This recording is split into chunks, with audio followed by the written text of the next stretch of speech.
everybody. Welcome to Brownstone's Best Business Review.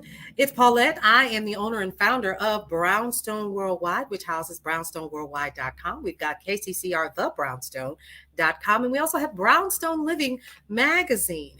We are here today to talk to an automation expert. And if you are a business owner of any capacity, you definitely need to be talking to this gentleman when he gets to talking about all things automation. So today, guys, let me tell you, we have a special guest. His name is Josh Miles, and he is the marketing automation king. He's a marketing strategist and business coach, and he owns OneStadion, a digital marketing company that helps entrepreneurs grow and scale their business to six-figure years, quarters, and months, folks. So in 2022, 100% of the clients in his Accelerate Coaching Academy had their highest revenue generating year ever. His long-term goal is to help 1,000 clients grow and scale their business to more than 1 million in revenue annually. So when he isn't working with clients, Josh loves spending time with his 4 kids, and you can find him joyfully laughing almost all of the time. To learn more about how to work with Josh, head over to onestadion.com. Ladies and gentlemen, without further ado, I give you Josh Miles. Hey, Josh, how are you? Paulette, how are you? I'm good. I'm good. Thanks for having the time to come and hang out with us here at Brownstone's Best Business Review. So we're excited to have you. And I see you ready because he's rocking back and forth, y'all. He getting ready to drink some nuggets. So here's what I want my audience to do. I need you to get your pen and your paper ready. Because he's getting ready to do. See, I know this because sometimes when you're good at what you do, you just kind of accidentally may drop something out of your mouth, So if I was you, I would absolutely catch the nuggets. So listen, OneStadion, Josh, what does that stand for us? Great question. So OneStadion is the Greek word for race, like a foot race. And so I was a high school track athlete. Ran cross country as well. And so I believe that, so as a track athlete, one of the things that my coach used to always say is, it don't matter what place you get, you racing against the clock, no matter what. Okay. And so I believe that every entrepreneur has their own race to run. And the race that they're running is the one to reach their own potential. And so no matter how much money you make, no matter how much money you don't make, whatever happens in business, the goal is to simply reach your own potential. And so if you're not doing that, you're still not hitting the goal. The goal is to reach your own potential and maximize all your God-given gifts, talents, and abilities. So I integrated that whole concept right into my company. So OneStadion it is, and it kind of grabs like my passion for entrepreneurship, my love of being an athlete, and all that fun stuff. Okay. And so thank you for that, because I always wondered, was it a spelling error or whatever? So you putting that into perspective is really, really good, because one of the things that I do know about you and working with you one-on-one, guys, this is my coach, y'all. That's my coach. Okay? That is a rock star. Hey, I try. So listen, 2 things. Number 1, let's talk about how you came up with the concept for it, and why is it so important for you to get to 1,000 people to get this monetary goal? Is it really about the money, or isn't it? Yeah. So the money is honestly just how we keep score. If we're honest, it's just how we keep score. The goal is to reach your own potential, and I believe that we all have gifts, talents, and abilities, and I need to step all the way into that before I leave this world. The goal is to take those and go serve a whole bunch of people in the process. As a business owner, obviously the goal is to make money, because if I'm not making money, I can't keep doing what I do. But I'll tell my clients, focus on serving people, and the money's going to come. Focus on serving people. And so now I'm not emotionally attached to the dollar amount. The dollar amount is just representative of how many people have I been able to serve. So if I made $1 million next year, then that means that let's say I made $1 million next year, but I'm still stuck at 100,000 right now. The difference in the numbers, I could brag all day long about making $1 million and making 100,000. That's cool. But the $1 million should represent the fact that I'm serving a whole lot more people than I was the previous year. And so if you could do that, I think that's where the focus should be. Is the money important? Sure. If I'm a growing scale of business, the money is important because it allows me to do what I do even better the more money I make. But at the end of the day, that's not the ultimate goal. Okay. So, ladies and gentlemen, let's clarify what I just picked up because that was nugget number one. It's about the money, but it's not. The money is your People gauge. over profits. Yep. That's what it is. And it's a gauge, honestly, on how you are developing here, right? Is that Absolutely. am I picking up? Am I Absolutely. right? Okay. Absolutely. If Okay. you, the better you get at what you do, Yeah. people will pay you to come and do it for them. Come help me solve my problems. Mm-hmm. I hear you're really good at what you do. I'll pay you to come and get my problem solved for me. And that's it. I love that. I So love that. yeah. I love that. I just want to dig just a little bit deeper into that with a little knife and kind of pull that nugget out because I don't think people quite understand.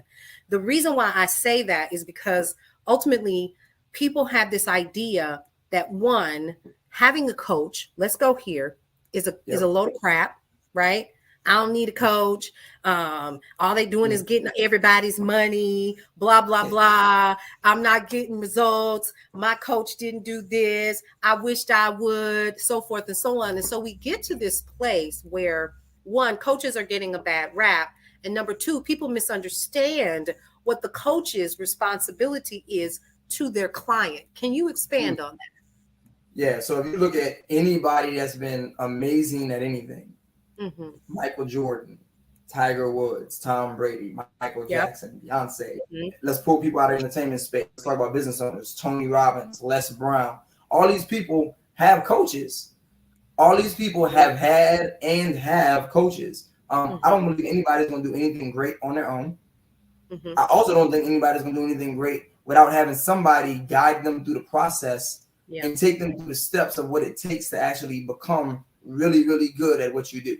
And so I think it's essential to have a coach. I think anybody that doesn't have a coach, no matter how successful you are, the process could go a lot smoother and faster with somebody that's been there, done that before. And so having a coach is imperative. And a lot of times, I think people don't have a coach because they want to stroke their own ego and say, I did it on my own. But I mean, let's be honest. I've tried doing this. It took me 5 years to make my first 6 figures in business. And the reason was I didn't have a coach. Literally, the minute I got a coach, I made more money in about 9 months than I had made it 3 years put together. Wow. Okay. And so it's just having a coach is just imperative to your success.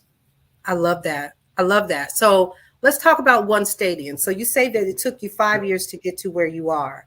And so now that you are where you are, were you always in this position where you were teaching people about marketing automation? Was that a thing? Or did you kind of morph into that as you begin to develop as an entrepreneur? Yeah, so I like to tell people my story as an entrepreneur began when I was rapping. I was in my mid-20s. Wait a minute. Wait. So you just gonna drop that into this space and think that I'm not going. So you were a rapper. So let's dig into that first, shall we?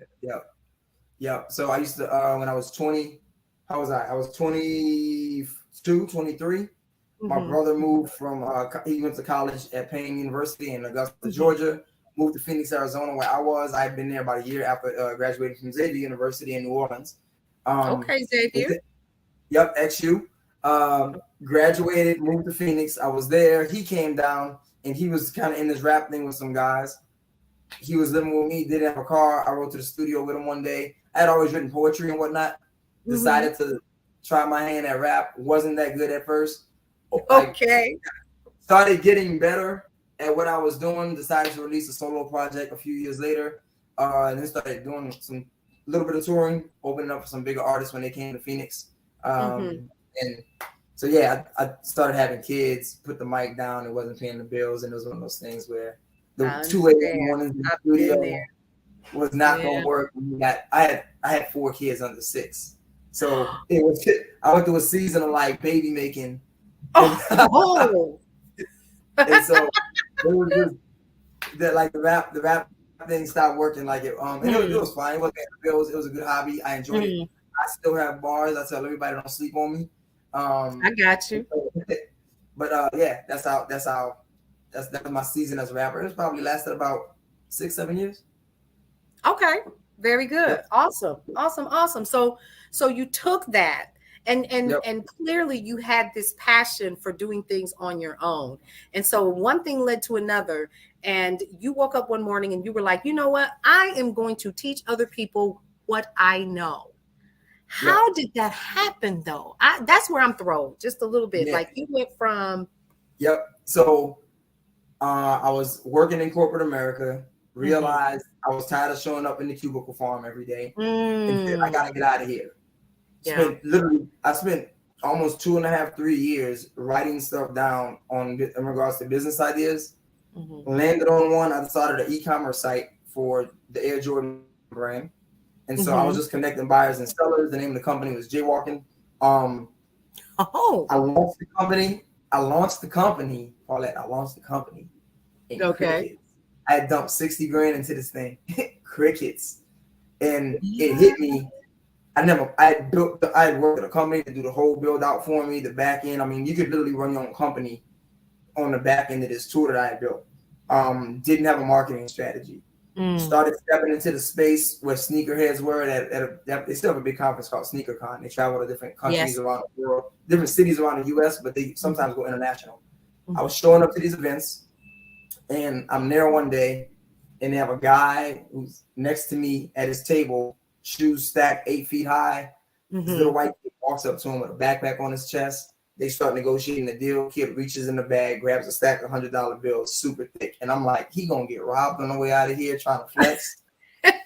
Pays the dude 6 grand in $100 bills, 60 of them. Counted out 60 $100 bills, pays 6 grand for these shoes. Leaves, the deal's done, and I'm sitting there like, this is crazy, this is tragic. But not because he paid the 6 grand. The Mhm. guy that sold him the shoes didn't get his contact information. He let him do a cash deal without getting the contact info. And I was like you could call him tomorrow and sell him another pair. He got cash. He got it. And so it hit me like a lot of these people in the space I was in didn't know how to market. I was showing up to these venues and I was giving away a pair of Jordans. And I had a whole team of my guys with me. We like the event was on like 6-7 hours. We literally give away a pair of Jordans at the event and walk out of there with 1,500 emails a weekend. Every single weekend, 1,500 emails minimum. And so I'm like, I got this marketing thing on lock. So I started going back to the vendors and I say, hey, I'll run an online giveaway with you. You got to put up the product, but I got your target audience already in my database because I had about 20,000 leads. So I'm like, you run the giveaway.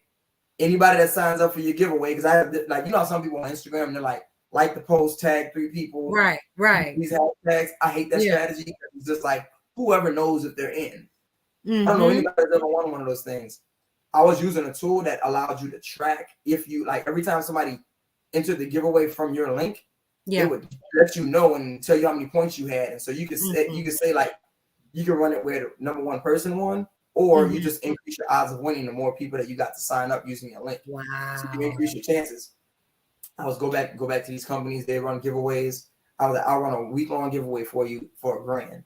Companies would pay me to do it. We run a giveaway. They got to get, I mean, it was beautiful, right? But I had this whole marketing thing, and I was like, I think I'm good at this marketing game. You Let me think? go, let me go get really good at this. And I had done it in the rap space already. I was like, I didn't even know like what a lead magnet was and all these terms that Mhm. I use today. I was just like, we had this show with 300 people. We should probably get email addresses so we could tell them something later. And I was just Yes. doing that. And then I stepped into the space with the sneakers and whatnot, realized I was good at it and said, let me go study marketing. And I really spent about 3 years studying marketing, getting really, really good at like, why do people buy stuff? What Mhm. makes people buy stuff? How does this whole thing work? Mhm. Started realizing that the big companies, the Facebooks, the Googles, the Amazons, the Mhm. biggest difference between them and the mom and pop shop Yeah. is real simple. It's just systems. You have marketing systems that work for you. And so, like, I've never called Mark Zuckerberg and said, "Hey, I need a Facebook account set up." He's Mhm. got systems that just work. Even when I forget my password, it just Yeah. resets everything. Systems Yeah. just work. Same Mm. thing. So I believe that a business is like strip away all the sexiness. A Mhm. business is just a set of systems. It's a set of Got it. systems that work in conjunction with each other. And when you optimize those systems, you'll make a whole lot of money. And so I made it my duty to help business owners understand the importance of automation. Yeah. And once you understand the importance of automation, it's let me help you build out the automated systems that's going to take you a whole lot farther than you could Right. doing it all on your own. So that's how I got Wow. So let's talk about the nuggets, folks, that he just dropped here. all over the floor. Like we're in a Hansel and Gretel story. You know what I mean? Like you just said to this audience and to me, the money is in the email. Is that what I heard? Absolutely. The money is in the list. Quick story before I know you got more nuggets you want to drop. Go ahead. Facebook bought Instagram for $1 billion in 2011. $1 billion. Instagram was a 12-person company, only 4 years old, and they hadn't really even monetized themselves yet. You couldn't run ads on Instagram and all that fun stuff for real. Why would Facebook buy them for $1 billion? They bought them for their list. Wow. They said, Instagram, y'all have tapped into a market that we have been unable to tap into. We'll buy you out, which means that it was probably worth about $10 million to them. Yeah. $10 billion. They bought them for $1 billion and said, we'll acquire you as a company, which means the list now belongs to us. The asset of any business is the list. If you're not, that's why I tell people all the time, you got to get people off of Instagram and Facebook and TikTok. You got to get them onto your email list. Yeah. Because otherwise, Facebook is in the driver's seat for my business. If I got to count on them to put content in front of my people. So there you go. The key is to get people on your email list. And that's period. The number one role of an entrepreneur is you got to get people on your email list. Because if you're on my email list, if I have your email, I can email you. If I have your phone number, I can text you or call you. If I got your address, I can come to your house. I'm not counting on anybody. Yeah, trying to position what I have to offer in front of you because I can just do it myself. Absolutely. Absolutely. Oh my God. See, I wasn't planning on us getting thrown into this so quickly because we 16 minutes in and you already killing it. Like, y'all, if you all are not writing this down, at least save the link and come back and listen later or come back and watch this later because Josh, you just killed it. That was amazing what you just said. And the reason why I'm saying this over and over and over again is because I literally have friends who are in business right now with whole attitudes when I tell them you have to get their emails. Make sure you're getting their emails, if nothing else. And I understand GDPR and all the rules and stuff like that, right? But most email systems already automatically put that in there for you when you're setting up your email communication for your potential customer or client. So you don't even have that to worry about. What I cannot understand is why do we have people, us, come on now, our brown skin cousins, Snim, I'm just going to keep it 100, who are constantly chomping at the bit saying, I don't want to get their email address. I don't want nobody to be that invasive on me. I get emails all the time. Listen to what they just said.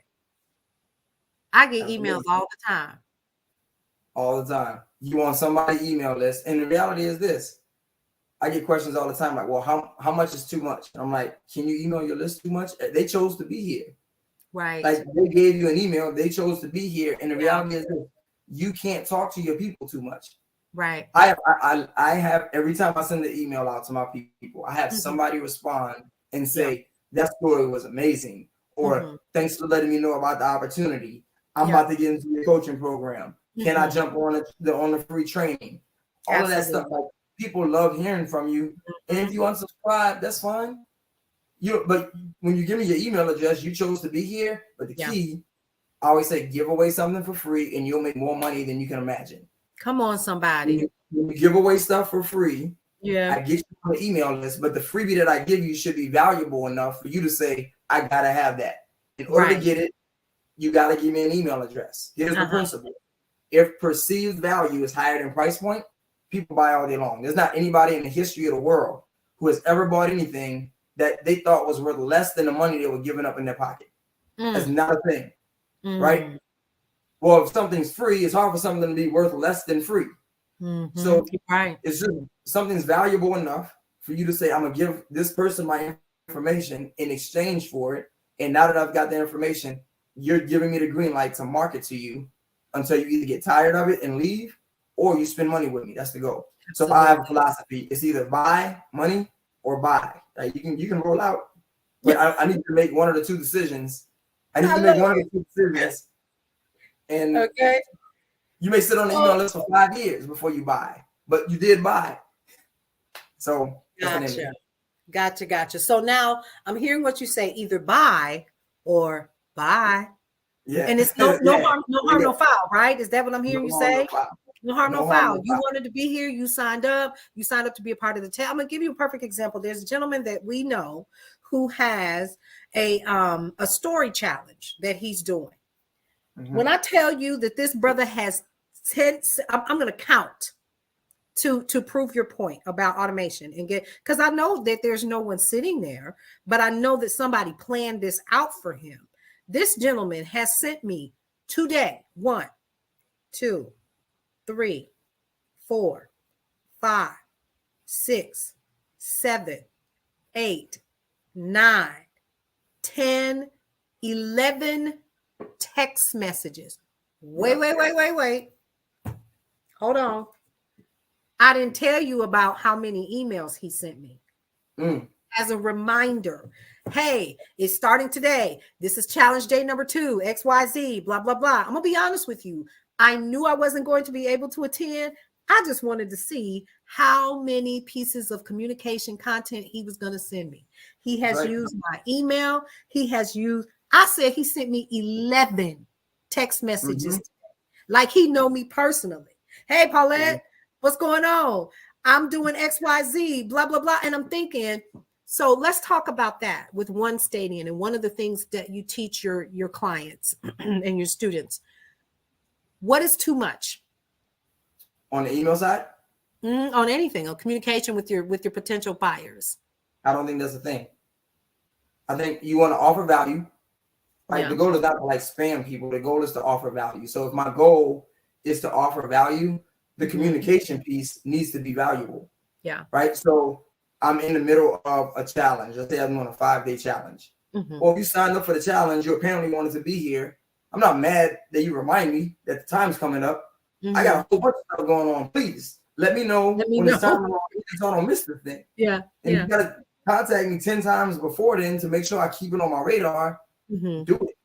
And so so it comes with a caveat. Obviously, you have to be looking to add value, but this comes back to the original premise. If my role as a business owner is to serve my audience, and that's what I'm focused on, then I'm not just emailing you just to say I did it. I'm emailing you because I have something valuable for you that's going to be useful when you moving the needle in your business forward. In my case, right? My avatar, my ideal client is an entrepreneur. I'm trying to help the needle move forward in their business. So I'm gonna communicate to them in a way that says, I got a whole bunch of stuff that you need, that's valuable, that's going to serve you in this way. Come get it. You know, it's like a thirsty person. Yeah. Like a thirsty person never says, "Don't give me water." It's like they can't get enough water. I'm thirsty.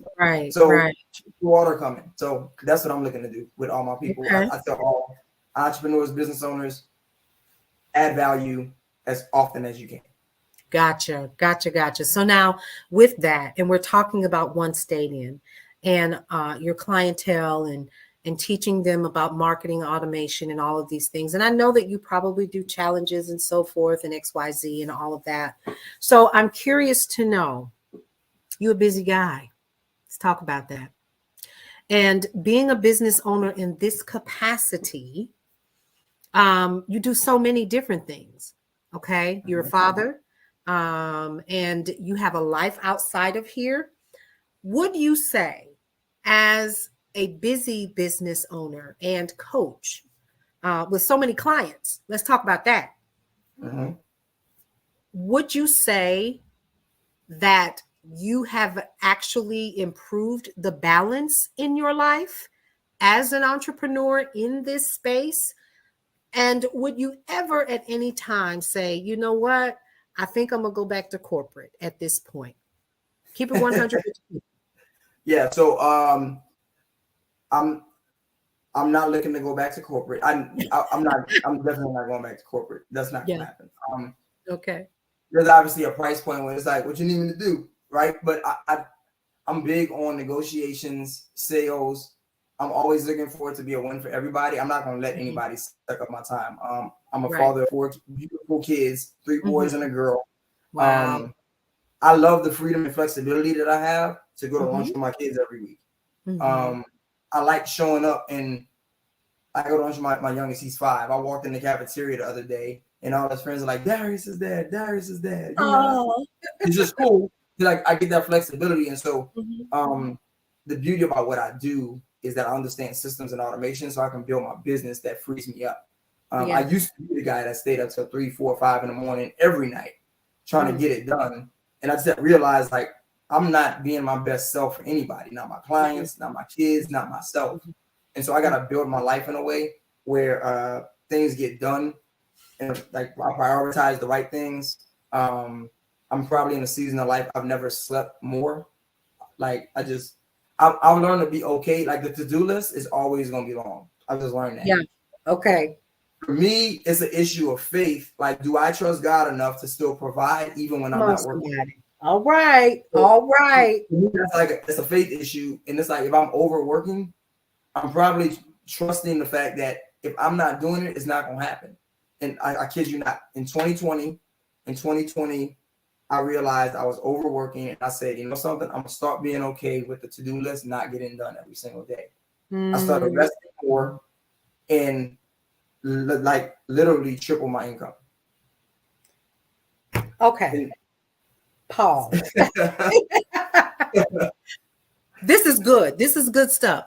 Mhm. So I always like to recap what you just said so I get the nugget as well, right? And along with the audience. So you made a decision to stop running on the treadmill that seemed to, if you in our regular physical mind's eye, we think that if we're running, we're getting result after result after result after result, when in all actuality you are practicing something that I like to call the art of allowing, and you are just allowing God to come in, spirit, force, whatever you want to call it, to come in, and you allowed things to just align, and you were able to actually make more money because you were operating off of a faith principle and also Yeah, automation. Is that what I'm hearing? Am I yeah, close? for sure.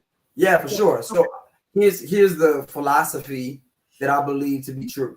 I Mm-hmm. believe that we can rest from our work. So I worked hard, I'm tired, I rest. Yeah. Or we can learn to work from a place of rest. Those are different. I rest in a way that allows my work to be more fruitful. Hmm. Okay. Okay, So wait. not the fan. The fan. Listen, that was so good. Yeah, they're different. Okay. As Americans, we grind, right? There's a song dude said, "I got 6 jobs, I don't get tired." It's just like, is Hmm. that true? Is that true? Right? The reality is, we all hit the wall at some point, Yes. and so learning to rest in a way, and rest isn't always sleep. Sometimes it's just doing stuff you enjoy, but Yes. resting in a way that allows my work to be more meaningful and fruitful when I decide to step into it.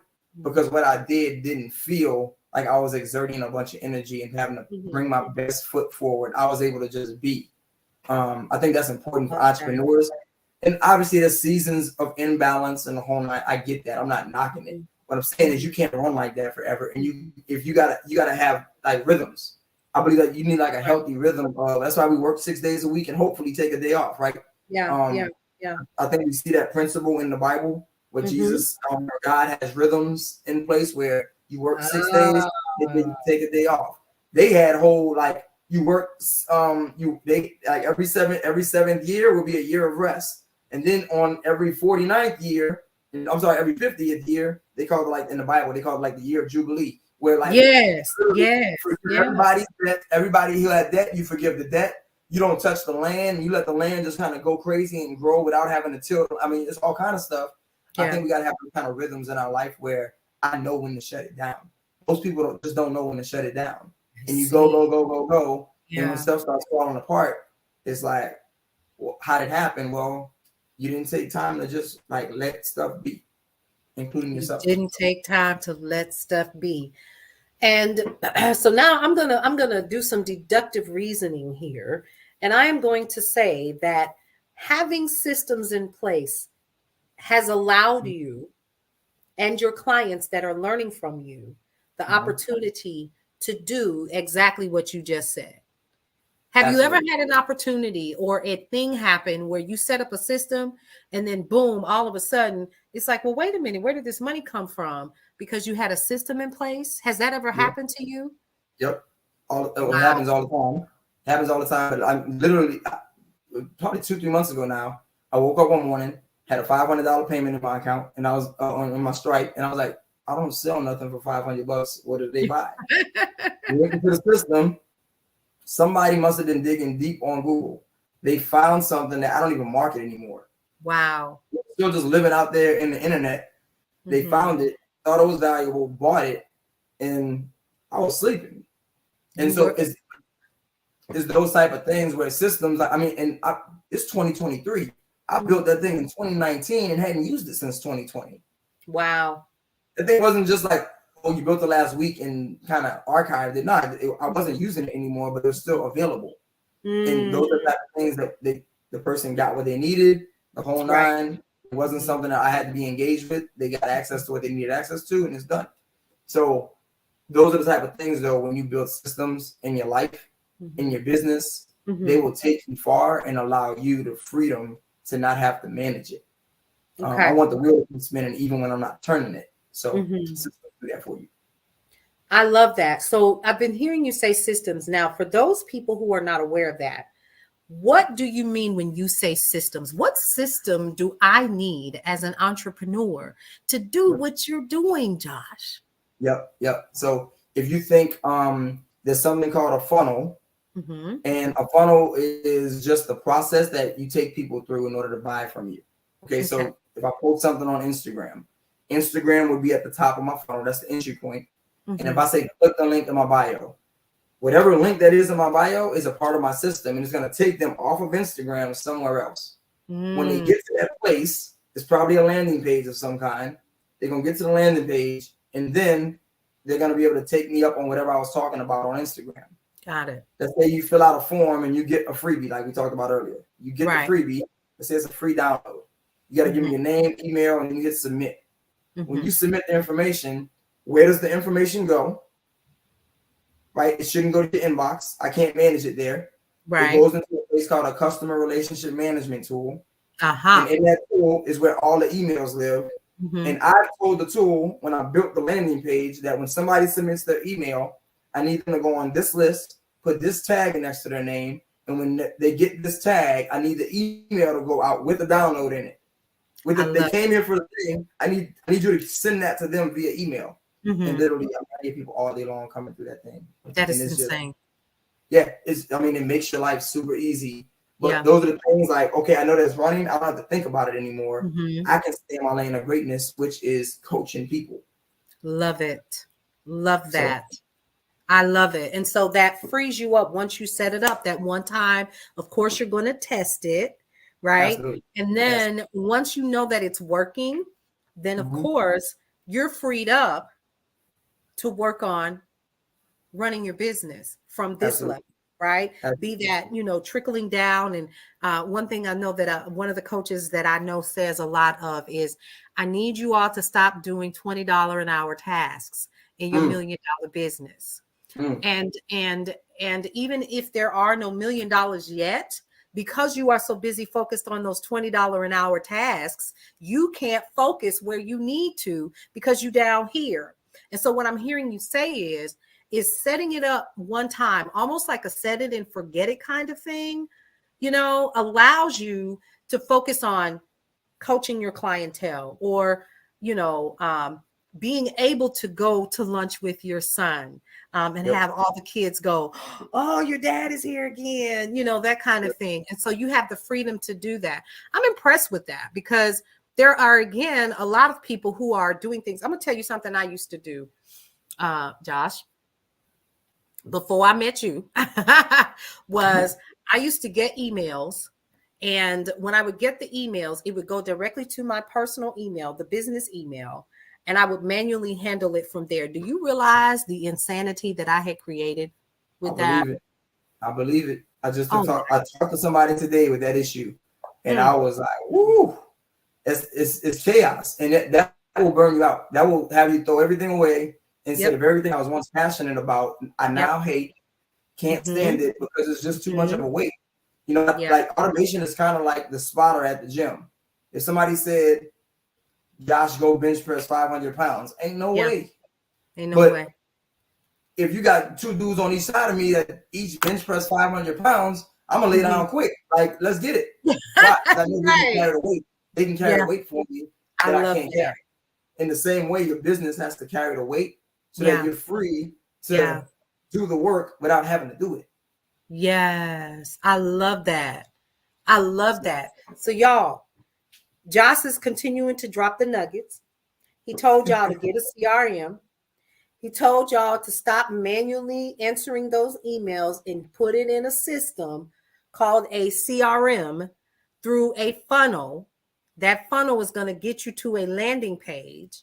And then from there, that email is going to be automated to get the tag, to send you to a list, and then to send you this particular attachment directly to you. And it should be automated in such a way that you don't even have to touch it and you can live your life. How beautiful is that? And you're beautiful. also telling us that doing it this way, you can also take payments. Is that right? Absolutely. You can I'm take about to lay in. payments. Listen, I do all kind of fun stuff on the back end. Every time somebody pays me, my CRM will give you a score, and I know who my top 10 buyers are at all times. I love it. So if I want to go roll out a new program, I can say, let me test this with these 10 people, see what they think Mm-hmm. about it, make tweaks and changes before I launch it to the public. I mean, you do all Okay. kind of fun stuff. You can pay, you can process payments, money hit Mm-hmm. the. I mean, you do all kind of fun stuff. The amount of technology we have today is amazing. Mm-hmm. AI is like the new kid on the block. Everybody's playing with Chat Ooh, GPT and all these other tools that are yes. available to us. Like, if you can have AI write a whole book for you, Whew. you definitely shouldn't have emails going to your inbox. Like, Right. it's too easy. It's too easy to get the stuff set up in a way that's it's quick, it's easy, it's Mm-hmm. done. And I don't go Mm-hmm. connected every single day. I haven't touched that since I set it up the first time. It just runs. Really? You never have to change this stuff. The Get same out of landing here. page, the same landing page that the guy paid the $500 to me for.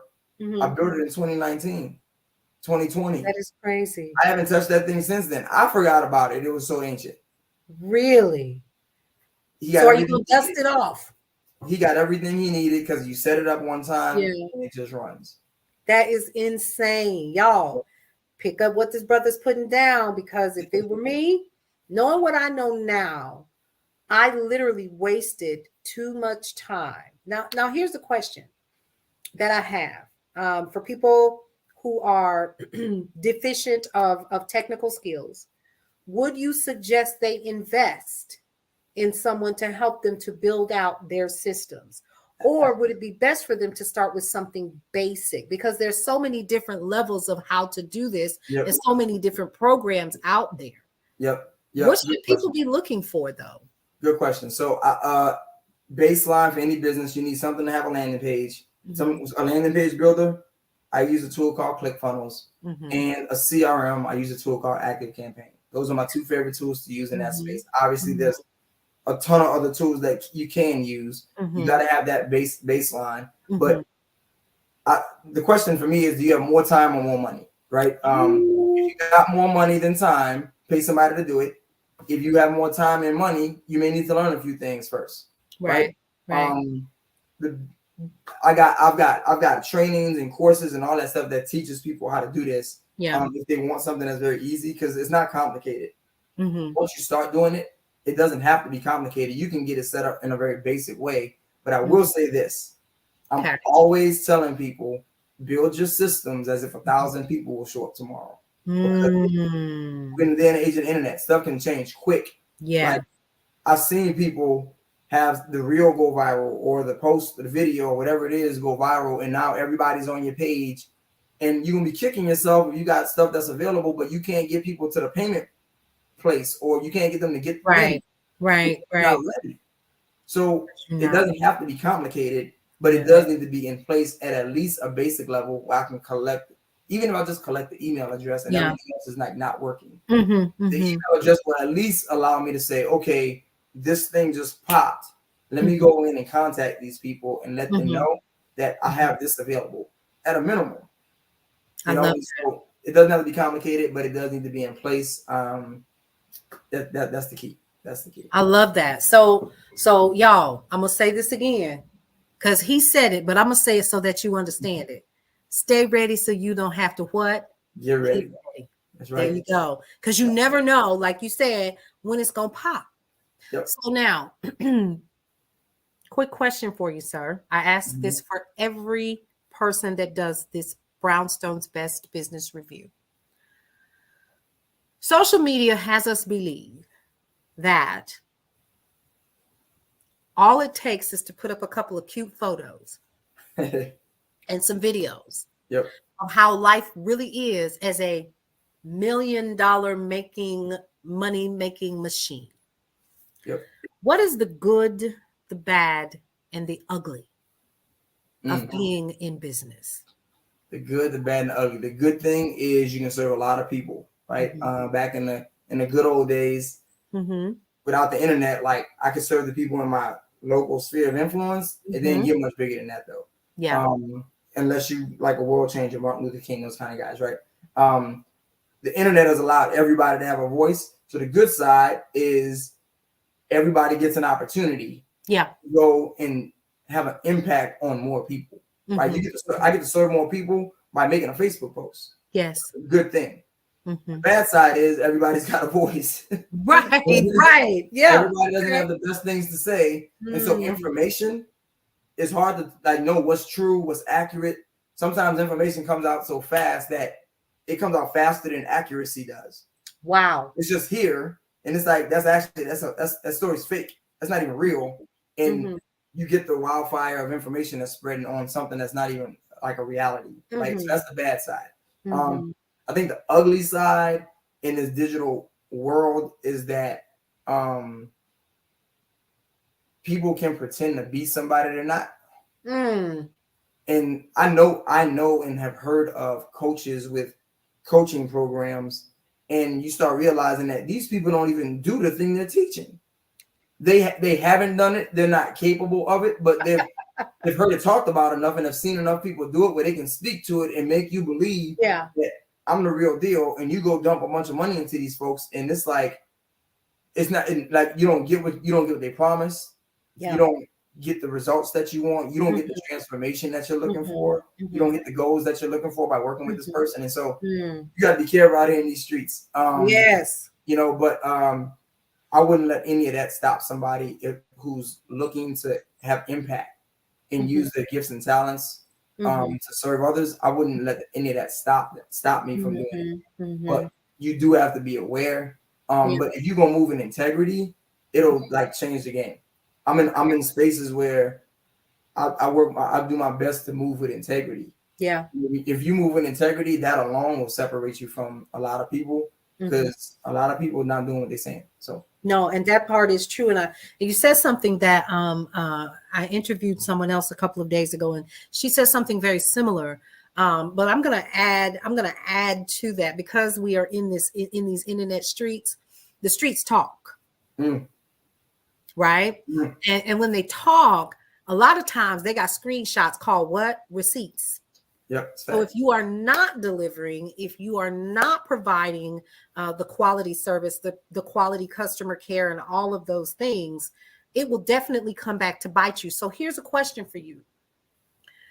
Can a system put in place properly act as a customer service representative for a business owner? It depends. I think it depends. Okay. What level of customer service are you looking to offer? Right.